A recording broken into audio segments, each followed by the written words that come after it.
কি আমরা আরো কিছু দিল এইটারে আগে আটকাই লাগবে মোম দিয়া, এরপরে মধুটা। সুবহানাল্লাহ। সে বুঝাইতে চায় বেপর্দা হওয়ার আমার কোনো শুরুতে নাই, আমি বেপর্দা হবই না, তুমি আরো চেষ্টা করলো না। এক নারী, রাসূলুল্লাহ সাল্লাল্লাহু আলাইহি সাল্লাম বলেন আল মারআতু আওরাতুন, এক শব্দ বলছে নবীজি। নারী বলে কাকে? পর্দায় থাকে যে, আওরাত। আওরাত মানে আড়ালে থাকে যে, নিজেকে লুকিয়ে রাখে যে, নিজেকে আড়াল করে যে, তাকেই বলে নারী। তাহলে যে নারী আড়ালে থাকে না, যে নারী পর্দায় থাকে না, যে নারী নিজেকে আবরণে রাখে না, সে নারী, সে নারী না। এটা রাসূলের ভাষা। হ্যাঁ, পৃথিবীর অন্য দার্শনিক পণ্ডিত অন্যান্যরা সিদ্ধান্ত দিছে, সেটা ঠিক আছে, এটা তাদেরটা তাদের বিষয়। কিন্তু আমি যেহেতু মানি আল্লাহর কোরআন রাসূলের হাদিস, অথবা আমি এটার আলোকেই বলব। কথা বুঝছেন?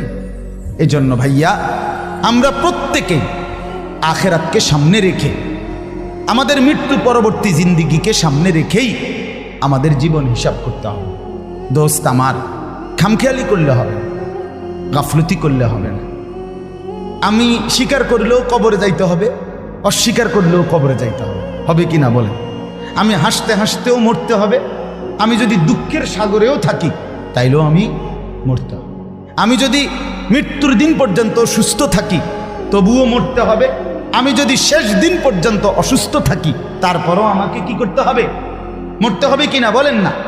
মৃত্যু নিশ্চিত, মৃত্যুকে আড়াল করার সুযোগ নাই, মৃত্যুকে লুকাবার সুযোগ নাই, মৃত্যু থেকে পলায়ন করার কোনো সুযোগ নাই। হাসরের ময়দানে যেহেতু আমাদেরকে দাঁড়াইতেই হবে, আমাদেরকে যেহেতু আল্লাহর সামনে মুখোমুখি হতেই হবে, অতএব আমাদের আখিরাতের প্রস্তুতি নেওয়া এটাই আমাদের জন্য ইনসাফ, উচিত, যৌক্তিক।